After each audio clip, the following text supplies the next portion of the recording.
మన రాకేష్ మాస్టర్ మీరు చేశారు కదా. అవును. ఏది mansion house my house all ఏంటది నేమ్ ఏంటది నాకు mansion house my house everybody welcome జఫాస్ అలా చెప్పాస్ ఏదో సంథింగ్. దాంట్లో చేసినప్పుడు అంటే మీతో ఉన్న టీం మెంబర్స్ లో మీ రూమ్ షేర్ చేసుకున్న ఒక వ్యక్తి అది కూడా మీ ఛానల్లోనే నేను ఫస్ట్ టైం నోరిప్పి చెప్పా దాని గురించి. సో అంటే మీ రూమ్ మీ బెడ్ షేర్ చేసుకున్న ఒక వ్యక్తి, ఒక అమ్మాయి అనాలా, అబ్బాయి అనాలా, ఒక ట్రాన్స్జెండర్ అనాలా, ఏమనాలో తెలియదు కానీ తనే మీ గురించి ఎంత గలీజ్ గా చెప్పారు. లైక్ స్విమ్మింగ్ పూల్ లో వెళ్ళేవారు, నైట్ లో అక్కడ వెళ్ళేవారు, చీకట్లో రూమ్ లో స్పెండ్ చేసేవాళ్ళు టైం అని చెప్పేసి. అవన్నీ నమ్మారా మీ హస్బెండ్? ఉచిత IVF IUI కన్సల్టేషన్, ఉచిత అల్ట్రాసౌండ్ స్కాన్. 49 అంటే సంతానం, 49 అంటే సంతోషం. అంటే యాక్చువల్లీ ఇలా జరుగుతున్నప్పుడే నేను తనకు చెప్పినట్టున్నాను ఫోన్లో. తనేమన్నారంటే నువ్వు ఎందుకు అవన్నీ భరించి ఉంటున్నావు, చెప్పొచ్చు కదా, ముఖం మీద ఫైట్ చేయొచ్చు కదా. నేనేమన్నానంటే ఇలా అందరితో కలిసి చేసే షూట్ నాకు ఫస్ట్ టైం వచ్చింది, దీన్ని సక్సెస్ఫుల్, ప్రతి షూటింగ్లో ఇలాగో గొడవలు అవుతాయి, కామనే అది, అలానే మనం షూట్ వదులుకోలేం కదా అట్లా అని చెప్పినాను. తర్వాత కూడా ఎక్కడ ఎవరితో చెప్పలేదు, ఛానల్స్లో కూడా ఇలా జరిగిందని చెప్పలేదు నేను. ఇక ఆఖరికి ఆమె నా గురించి బ్యాడ్గా చెప్తా ఉండేసరికి నేను ఇంకా అరే ఇలా ఎందుకని నేను అప్పుడు చెప్పాను అనమాట. అంతే తప్ప ఎందుకంటే because he no me very well. నేను ఏదన్నా ప్రాంక్గా ఉంటాను అంటే నాకు అంత అవసరం కూడా లేదు, అంత సీక్రెట్గా ఎవరెవరితోనో చేయాల్సిన అంత అవసరం అంత అవసరం లేదు నాకు యాక్చువల్లీ. ఇంకొక కామెంట్ నాకు ఇప్పుడు గుర్తొచ్చింది. ఏంటి అని అంటే మీ హస్బెండ్తో మీకు లవ్ లేదు కదా, మరి సెకండ్ బేబీ ఎలా ప్లాన్ చేస్తున్నారు అని చెప్పేసి.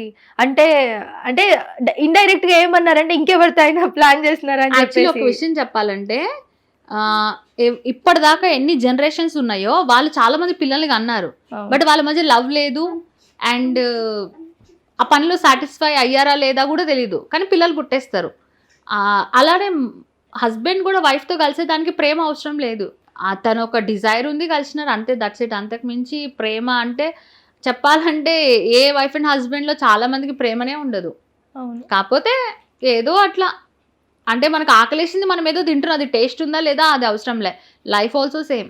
సో ఏంటంటే ఇప్పుడు హస్బెండ్ లవ్ లేదు అనేసి ఇంకా ఏజ్ పెరుగుతుంది, ఇంకా ఇదైపోతుంది. బట్ నాకేంటంటే ఇద్దరు పిల్లలు ఉండాలి అనేది నాకు ఇంపార్టెంట్.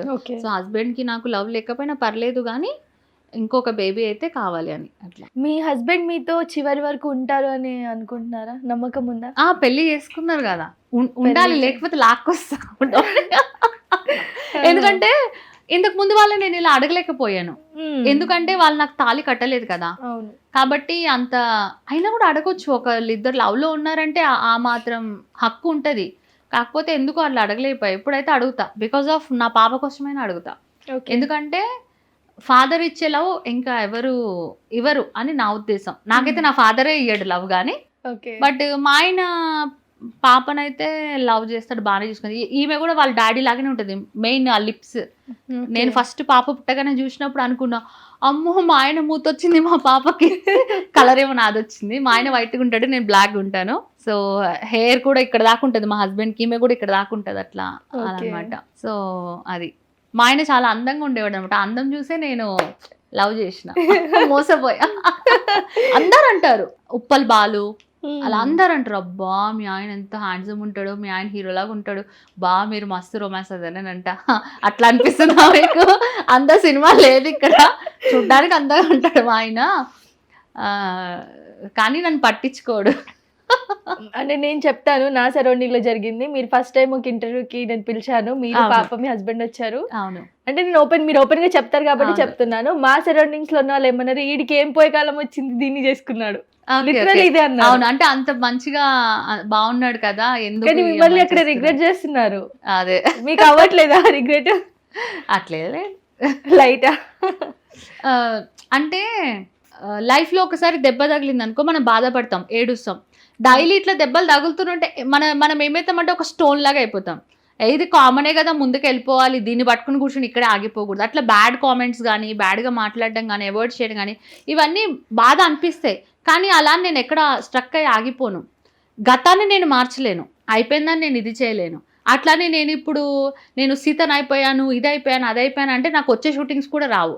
సో నా లైఫ్ ముందుకెళ్ళాలి అంటే నేను ఎలా ఉన్నానో అలాగే ఇంకా నన్ను నేను మోల్డ్ చేసుకుంటూ వెళ్ళిపోవాలి తప్ప ఇప్పుడు నేనేం చేంజ్ చేయలేను, చేంజ్ చేయాలని కూడా నాకు లేదు.